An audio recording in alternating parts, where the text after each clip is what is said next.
The automotive industry is set for a revolution that will disrupt and reshape global business, threatening the survival of every organization. To make sure you survive and win in the new automotive game, automotive growth expert Roberto Dal Corso has interviewed global experts from the automotive industry to identify the changes and the impacts that are coming to keep you ahead of the curve. Good morning and welcome to the Leading Disruptive Automotive Trends Summit. Today we have a very special guest and author, Flooris from the Walt. Flooris, welcome and thank you so much for taking time out of your extremely busy schedule. Thank you very much for inviting me over, and I'm glad I could make it here. Yeah, no, we're certainly glad to have you. Now, Flooris, you've got a very interesting and specific background because you did not start off in the automotive industry, but you ended up there. Can you tell us a little bit about yourself and how you got to being in the automotive industry? Yeah, well, I came from my profession, being a psychologist, and jumped into industry about 30 years ago. Really was a interesting way of entering the industry. Went through almost 2/3 of my career in a long-term industry, cement, which is really long-term planning, and then changed from cement into the automotive, which is exactly the opposite. It's a fast-moving, either you make it in the window of opportunity in the market or you've lost. And I had to learn quite a bit about the automotive, how it functions, and what are the challenges in the industry as well. Okay. And what's been your biggest learning in the automotive industry then? Yeah, I think one of the biggest learning is the price pressure on the suppliers in automotive. There's a tremendous price pressure. The whole qualification of your suppliers is quite a strict process. Yeah. And there I started to realize the trust that you have to build as a supplier into the automotive is absolutely crucial, because although the price is very sensitive, if there's trust, the price can be negotiated, can also become flexible. Just came from Turkey as well, and I realized even in automotive in Turkey they're starting to get major problems because of the trust relationship between Turkey and Germany. So it's very interesting that this trust that you have to build up in the industry is crucial for survival, I believe, as a supplier in the automotive industry. So personal and company trust. I would rather go more to the personal trust. To the personal trust. It's the company. A lot of these companies got history of supplying quality products. Yes. So yes. it's not the product and that's being questioned. It's the people they work with. Okay. Whether they can trust the people, and whether those people won't change or discriminate or try to undermine the industry. Yes. Or the cars or the automotive industry. Okay. So yeah, also knowing that the automotive, especially in the agriculture, went through a difficult time the last couple of years. I've seen that the trusts have carried certain providers through their difficult times in the last couple of years, and so I fully believe that trust is a crucial thing. It's crucial. Personal trust. Well, that's interesting. I want to talk about your book in a little while. I just want to ask you one question. I mean, as you've seen the automotive industry, and you look at the trends of where we're going, where you've got the mega trends of digitalization, electric vehicles, autonomous driving. Where do you foresee, or how do you foresee the market, and where are we going along this road? Yeah, I do believe that for the future we can carry on the whole diesel question on CO2 emissions, and what are the real emissions from a diesel car and or a truck or whatever, and whether at all going to see diesel trucks or cars in the next 2 to 3 years. I think there's a drastic thing happening in the market on what is the truth, and there the trust comes back. Yeah. What is the truth about emissions? What's the truth about the CO2s in these cars? And I believe we're going to see a drastic transformation in the market in the very near future because of the questioning on the measurements in the industry up till now. Yes. Now that we will go into electric cars, I think that's no question anymore. That's a given. I'm not even so sure that the hybrids will survive. It's really going to go into electric.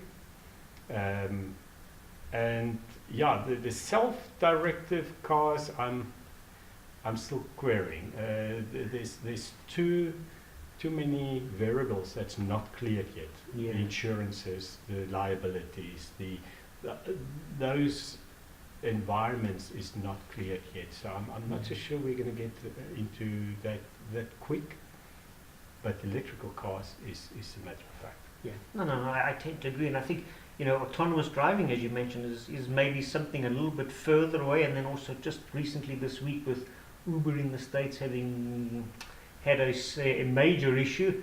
So yeah, I think that's going to bring a bit of negative publicity. But I think electric vehicles is definitely the road, and I'm sure in time to come autonomous driving will come in. But I think it might be a little bit slower. But how do you see organizations navigating all these unknowns and uncertainties within the market? Well, first again through working in partnership. The whole tunnel, vacuum tunnel that's being built in California at the moment on transportation, meaning a train runs in a vacuum tunnel. The company that's working very close with them is libeled from Atlas Corporation, and they actually do a partnership with the developers without any payment. So it's a free of charge partnership, but of course in that development of the concept and of the technology, they know that once it is established, once it goes viral or goes wild into the world, they're going to be the preferred partner. Absolutely. And I think that is the way that things are happening these days, is to partner with a developer, with somebody very early stage, and whether it's for big money or not big money, that is your marketing or your positioning budget that you have to use to position yourself for the future. So even with, if we look at electric cars, the company I come from, of course, went for the Tesla accounts very heavily, because they're known, and we know that Tesla doesn't make a lot of profit at the moment, but they've got the technology, they've got the openness to develop the technology for the future. So when the profits are going to come, the margins are going to come, they are in there. And I think that is the long-term vision that we have to work with. It's not just the short-term profits, what can we get out of the partnerships, or what can we get out of the situation, but again, I'm coming back to that trust relationship that's being built. And I believe the automotive industry will have to look much more at the building of trust to secure the future for themselves, especially the OEMs. Yeah. No, I totally agree. I mean, there's no better way than building trust by starting these partnerships right up from day one, even if it doesn't make any money for anybody and it just costs you, but it is building trust. I mean, coming out of the aftermarket in the automotive industry, trust becomes very questionable, because you often think of what's the supplier getting out of it, and what's he doing over me, and what's he pulling around me, versus the trust element. Yeah. So trust, absolutely. And Flooris, on the title of your book, Attentive Leadership, how did you come about with such an interesting title? Because I think attentive leadership is a different trend or a different style of leadership than what's out there in the world at the moment. Could you help us and describe a little bit? Yeah. Well, attentiveness, to be attentive with other people, it means that your whole perception and your whole thinking is where is the other person, and not where are you. But to direct your energy and your focus on other people, you have to feel comfortable inside yourself. Yeah. So the energy that you normally use to adjust to your environment, you should actually go out to the other people or the other person and give attentiveness to them. But that pre-assume a very stable self-image and a very stable person inside yourself, so that you don't need to spend too much time on who you are, how you position yourself, what you want to say, how you're going to say it, and all those thinking processes that go through the mind. So becoming an attentive leader is first to know yourself very well, meaning you spend lesser energy and time on who am I, where am I standing, what is my thinking processes, and direct the attentiveness to the other people around you and this situation.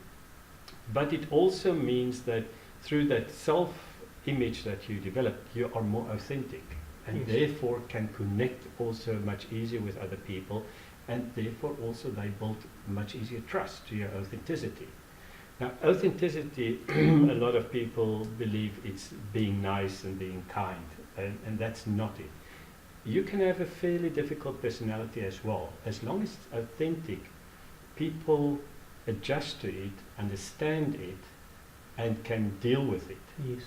And that is why I'm saying being attentive is, yes, even if you have a difficult personality, being aware of it, stating it, dealing with it, realize what the strengths of that personality is, but also what the weaknesses are bringing you, that you can speak it out and you can say, look, I'm not this lovey-dovey person, I'm not this kind person who just want to make all of you happy. Yeah.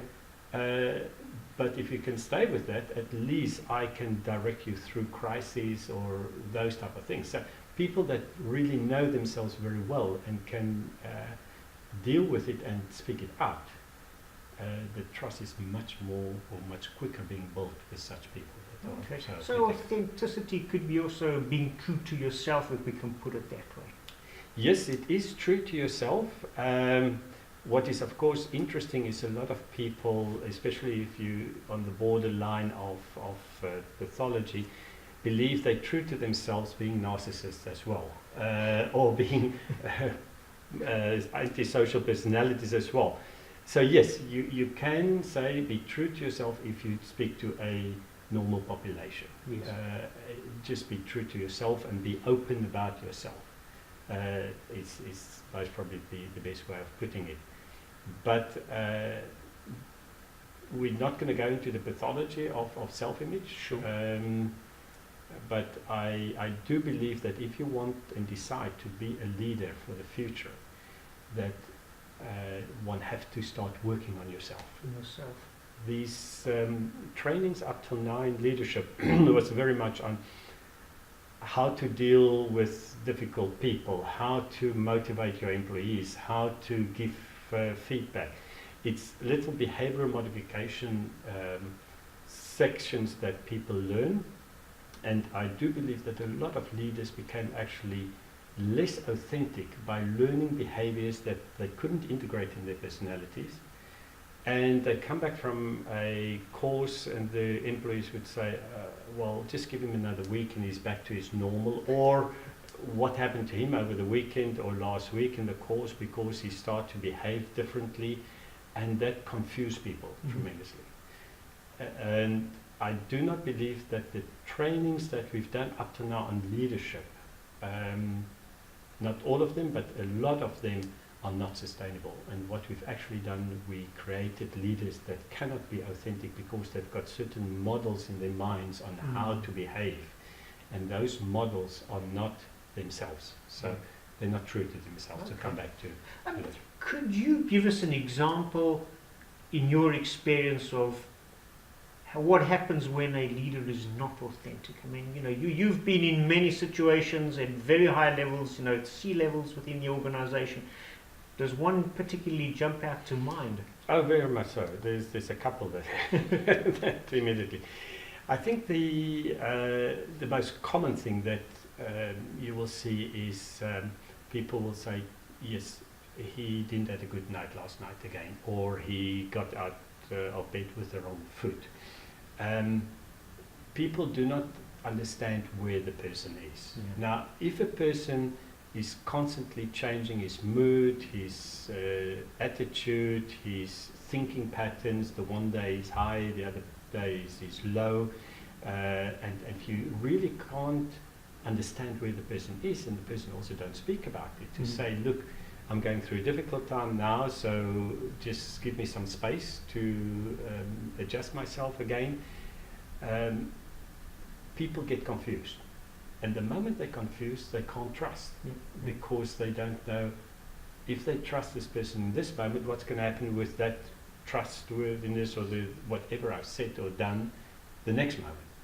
So just for example, we had a manager once, very up and down, and unfortunately he would start shouting down the corridors in his frustration, which of course then went through the whole company, and everybody just said, well, if he can shout down the corridor, you don't know what he can shout about you down the corridor, so you better not tell too much to him, because in that frustration, and when he gets don't have himself under control anymore, he can shout something about you down the corridor, and that are situations where the trust is not going to be built at all. Totally destroyed. Exactly. Now, if that person just could have said in the morning, look, I'm really frustrated at the moment, or even any time of the day could say, look, I'm frustrated at the moment, I'm going to sit in my office for the time being and just try to cool down or work on something else, everybody would have understood it. Yes. And would have said, okay, everybody gets a moment in life that you don't feel good or are frustrated. Let him sit there, calm down, and we'll come again at another time. And that builds a much more trust relationship when people can speak out, where am I? But to speak out, where am I? And this is where the attentiveness comes in again. I have to know where I am. I have to know what's happening inside me. I have to know, is it my strength coming out now, or is it my weakness? And if it's my weakness, how can I compensate for it? How can I deal with it? No, that's very clear. Having read your book, I mean, it's easier said than done, to be authentic. I mean, do you have a secret recipe or a magic wand to help people? Secret recipe is not really available, but I did in the book created a model that on how I believe one can develop such a healthy self-image. And it's very interesting. We go a lot to leadership courses and even get coaches on how to reflect with us and the situation on who we really are. I do believe the big thing that's missing in developing a self-image is what the German called Fremdbild, meaning you've got the self-bild, you've got the knowledge about yourself, but you have to calibrate that knowledge about yourself with other people. And that Fremdbild, it's interesting that only the German language got this concept in 2 words. You have to go through, you have to get feedback from others on specific issues about yourself, how you think about yourself, and calibrate it. Is that how others also see you? And it's actually through that calibration between your own self-awareness and how other people observe you or really see you that you get a stability in your self-image. So there's a model on how to develop it, how to look at your self-awareness, what can you use to also calibrate your own self-awareness, build the self-esteem, because the self-esteem actually drives the self-image. And once you get a couple of anchor points in your life to say, okay, this is how I see myself, it corresponds with how other people see me, I got an anchor point, I can also take that anchor point across other issues or across other situations. And once you develop a couple of anchor points in your life, your self-image can start developing as a real healthy self-image. Okay. So do you believe that anyone can be authentic? No, unfortunately not. I think it's almost to say, do I believe that anybody are pleasant personalities? Or Okay. no, it's very. I do believe there's pathology in life. Yes. Certain people grew up and through their development they develop certain psychodynamics in their lives, how to deal with difficulties, and those we see certain pathology in, especially in our political leaders today, a lot of narcissism, a lot of ego trips on how to position myself, a lot of, I would even say, antisocial personalities who don't care about anybody else or any feeling for anybody else. It's just about him and how he positions himself. And if people don't agree with them, they will either put them out of office or just kill them up. So we see some examples today. And I do believe those are the pathology that develops because these people never had an opportunity to sit down and reflect on who they are. Now, are we going to be able to help them? I'm not even so sure on that. I think they've passed the moment of being helped. But what's interesting today, we see it very blatantly in the political arena for people that did not develop a healthy self-image, because the dynamic, the psychodynamic behind these behaviors are actually a very weak self-image. Yes. So it means the person got such a weak self-image that he builds up a facade. He keeps that facade up, even if he has to kill somebody else, if that facade, if the person will undermine the facade. And if a person doesn't agree with the facade, he just takes him out of his way. So he fires him, he puts him out of office, whatever is possible to get that person out of the way. So those are the type of behaviors we see today of political leaders that are just not, didn't develop a healthy self-image in their lives. So if I understand correctly, if I look around, I mean, today it's not hard to find, let's call it, bad examples of leaders around the world, companies, political, sporting, you name it, they are there. And you believe that's driven primarily from a lack or a poor self-image? I do believe. I do believe that you can make a very distinct separation or a distinct understanding when a person has a good self-image, a leader has a good self-image, against a leader that did not have a good self-image. A leader with a good self-image, to come back to the word authentic, is much more authentic, it's much more trustworthy. The people will link up, bind with him much easier. The whole situation of where is he or she standing with him or herself is much clearer, so people can also relate to it and they can bind with it. A person who doesn't have a good self-image has to compensate constantly, and compensate meaning each situation they get in, they think, how should I behave? And that thinking process, just by the thinking process, already a non-authentism comes in, because it's a role they start playing in a situation, and if the situation changes, it's a new role, and I have to think again.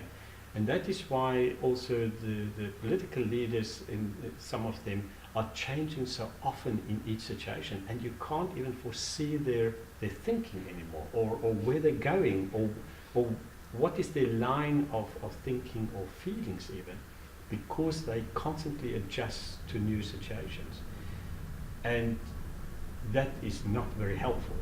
Now, we know that power is not only around the person, there's some money power and there's some other things that give power to political leaders as well.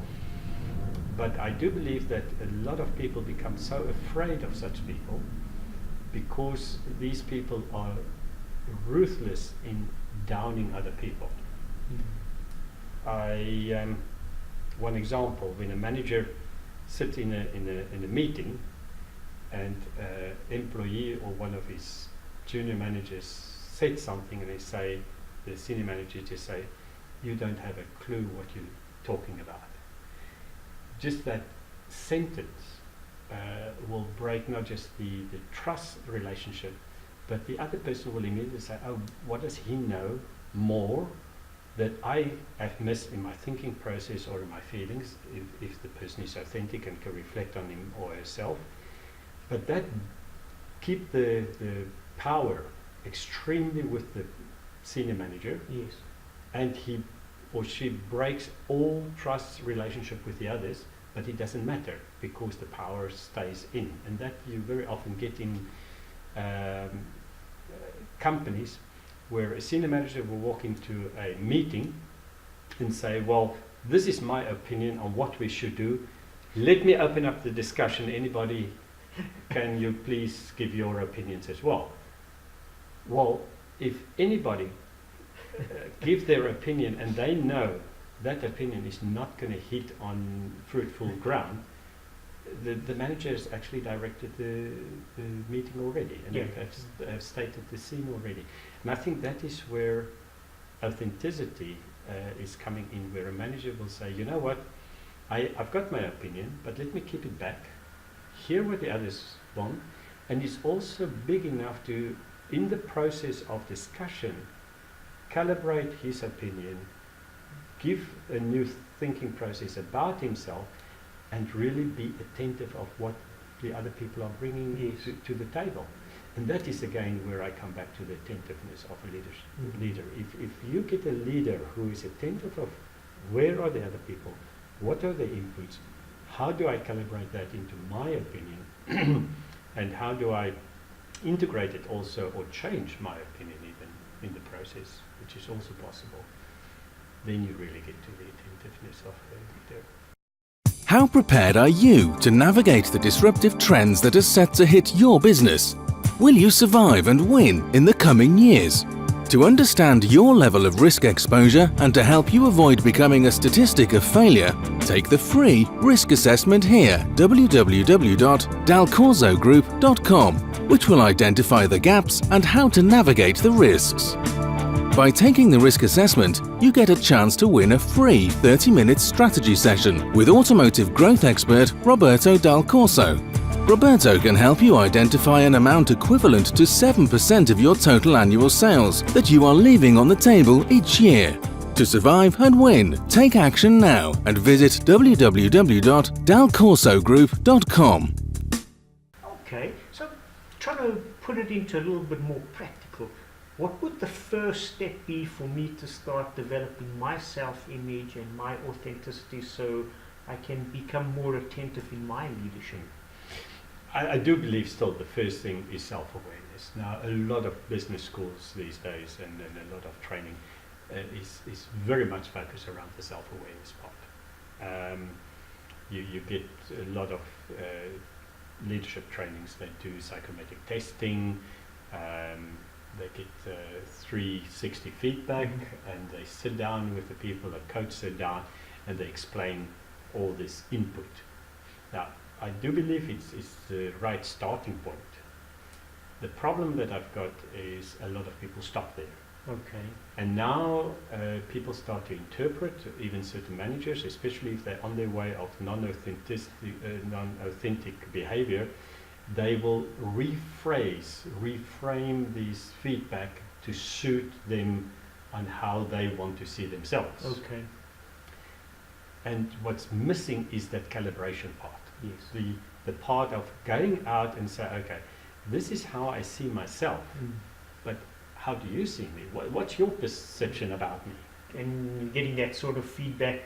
Exactly, and getting that feedback, because if you don't get that feedback, you are still in your own cocon. You're still in your own world.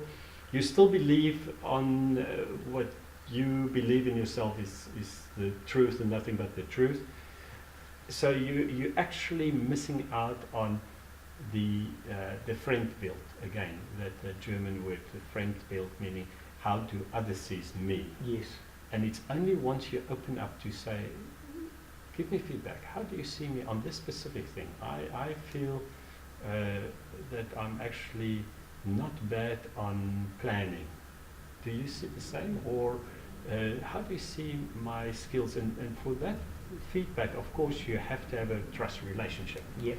So one don't do it with everybody and anybody. You get yourself either a coach with whom you can work over time, or you get yourself a good employee or partner at work, or even a colleague at work to say, let's sit together and just reflect on who we are, where we are with ourselves.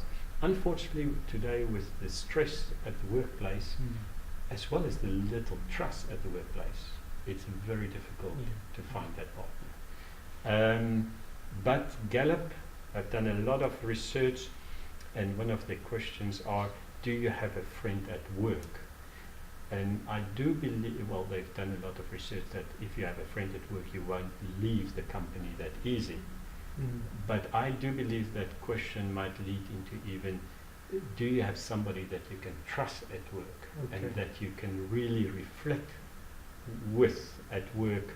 And once you've got that reflective partner, you can be authentic, you can feel much more comfortable, you can increase your engagement at the workplace and build trust and build teams and build other people as well.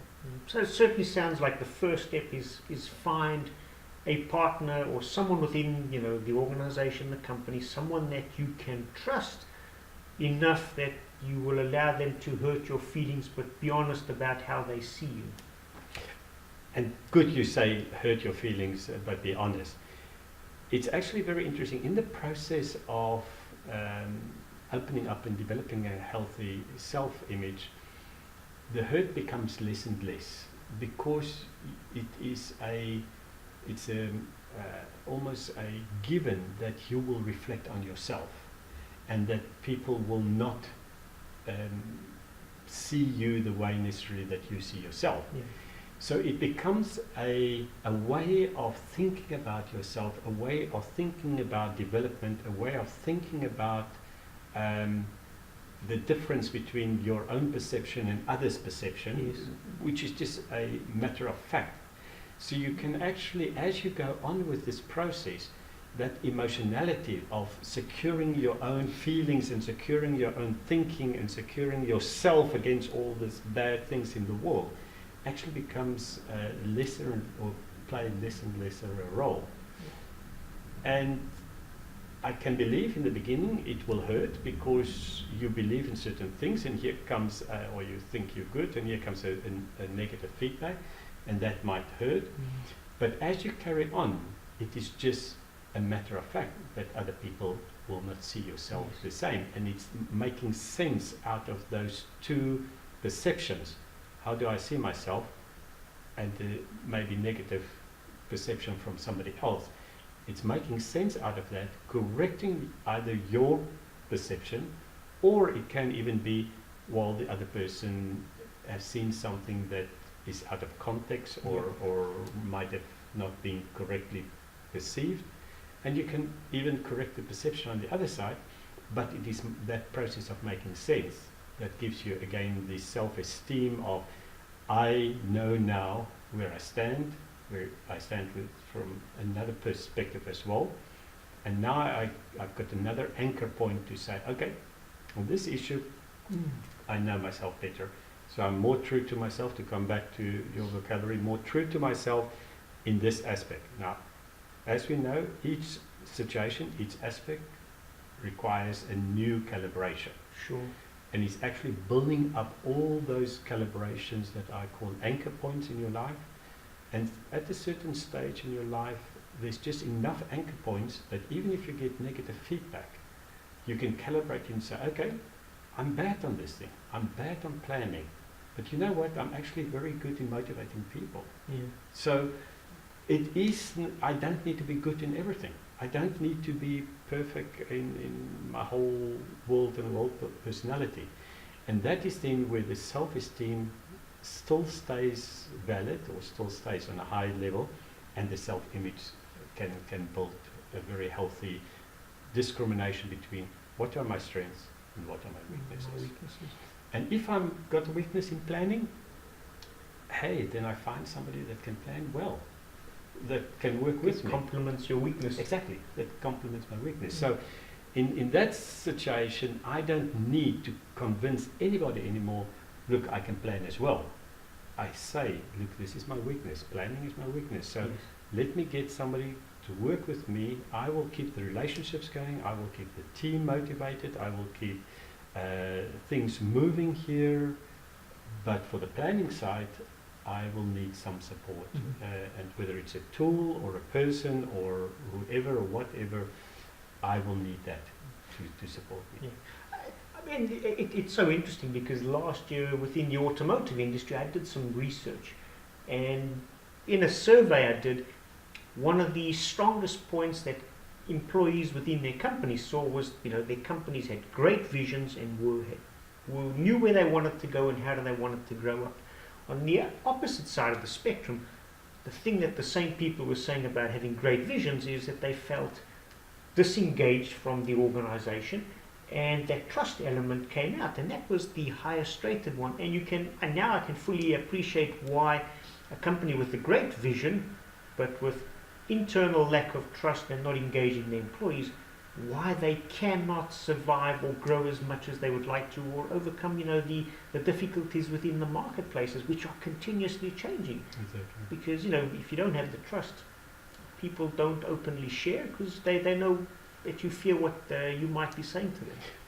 Well, exactly, and I think a lot of people do not feel confident enough just to risk their job. A lot of people are dependent on the job. They have to work. They have to stay at this place because the family is established in the environment. The partner is working also in the environment. The children is at school, so it's disruptive to them to just change jobs. Yeah. And because of that, people will rather lie or not being authentic to stay secure. And that is the survival mood of people. I will survive. I will do anything just to survive. And because of that, you can have a company with the most beautiful vision written on paper, and the leader can also be an absolute visionary and know where to go. Yeah. But taking the people with to make it happen is a major problem because there's very often no trust, as you say, and people just block up and start playing games.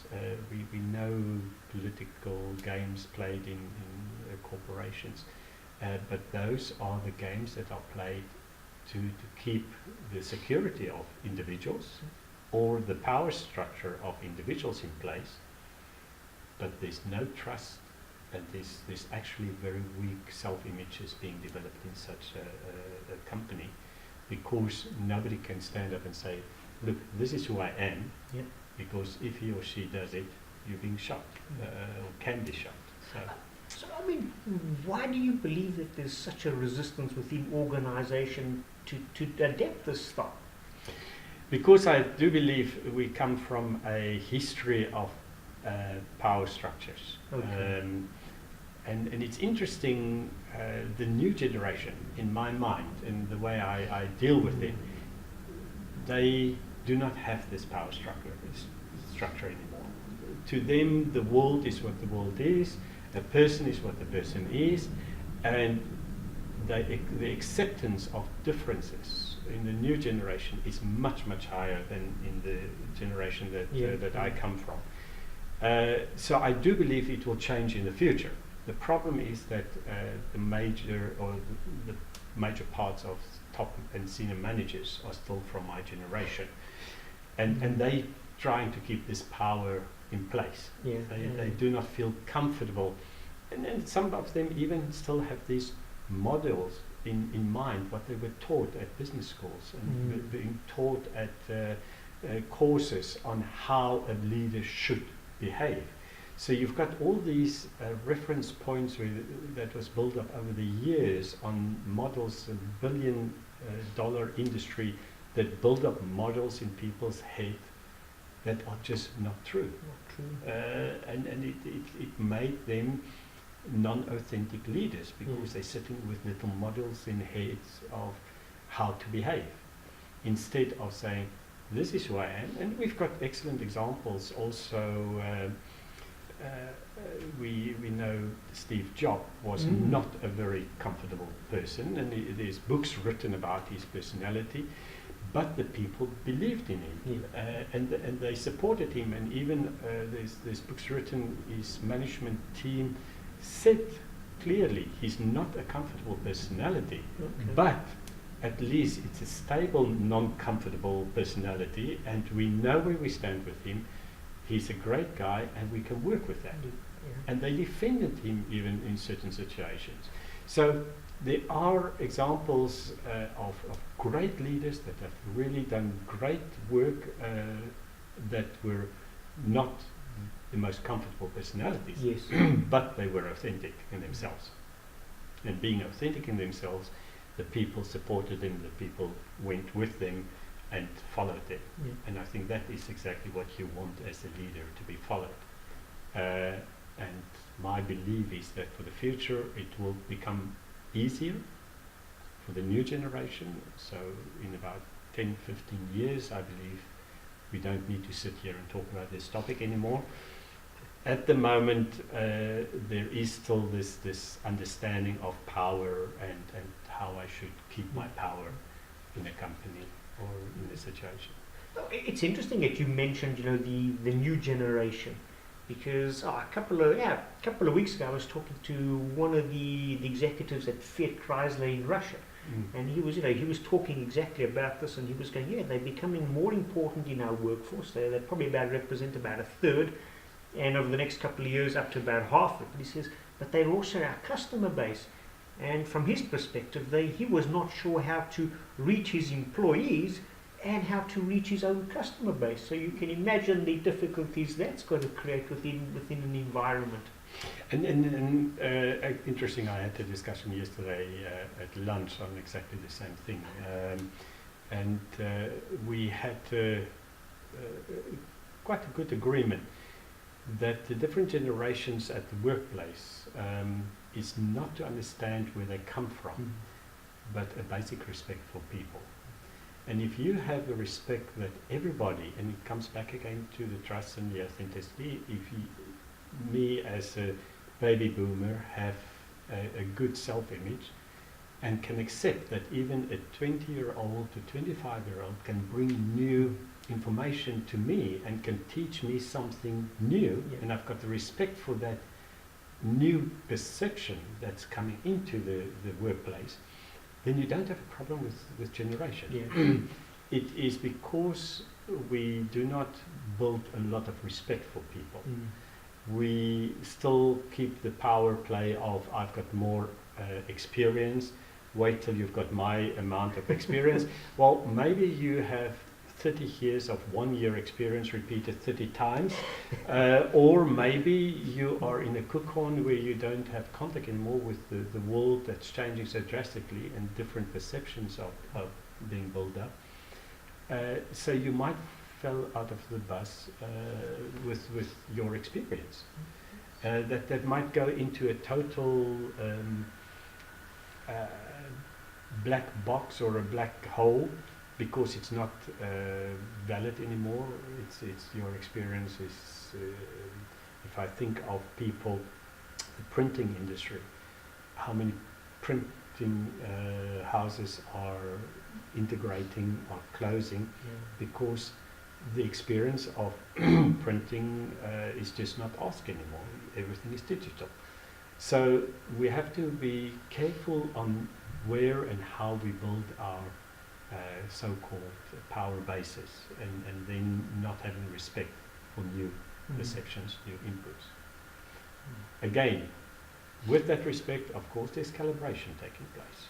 You can't just say, well, the 25-year-olds know everything and they've got a new perception and the vision of the future to integrate it. It is again, self-built and friend-built, so my perception about myself, but how those 25-year-olds see me and how he or she see my role in the future for them, and then make sense out of that. And even on that, I can build a self-image and a good relationship with those people.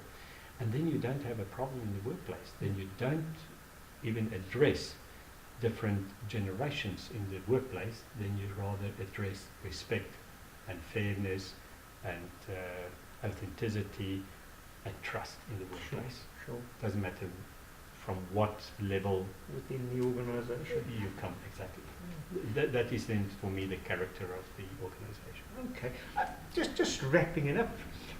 If you had to give one piece of advice, and I know we've discussed a lot of good things, but one piece of advice to companies that are operating within the automotive environment, huge amount of disruptive trends approaching, lots of uncertainty, one piece of advice, what would you say? Do this one and it will certainly help. From my point of view, coming back from OEMs in Turkey that really struggle, I believe building relationships is going to be the base for the future. And that relationships will have to be built on trust. And those trustful relationships will carry the people through difficult times, through negotiation on pricing, through qualifications that they have to go through, because we know it from a lot of research that you rather buy from a person you trust and that you enjoy and that you can work with than even a lower price and a better product from a person you don't like or you don't trust. And working on that trust relationship, I believe, will make the difference for the future in the automotive. So can I trust the person behind the product? Not the product, but the person. And then if that is created and established, the trust is established, those people will be able to survive in the future. Okay. Now, Flooris, I just want to thank you so much for your time. Thank you so much for coming to share with us. And again, Attentive Leadership, really, it's a well worth read. I read it, I learned a lot, and that's why I needed to have you on here and I needed to speak to you, because I think you've got so much to share and a totally different way of looking at it and helping the automotive industry navigate. So thank you so much for coming on and thank you for speaking to us. Thank you, Roberto. Much appreciated. Thank you. Sure. I hope that you have enjoyed and found value in watching this interview. If you want to learn more about the leading disruptive automotive trends impacting the industry, check out www.dalcorsogroup.com. I encourage you to share it with colleagues that will appreciate great industry insights. Join us tomorrow for more experts from around the world.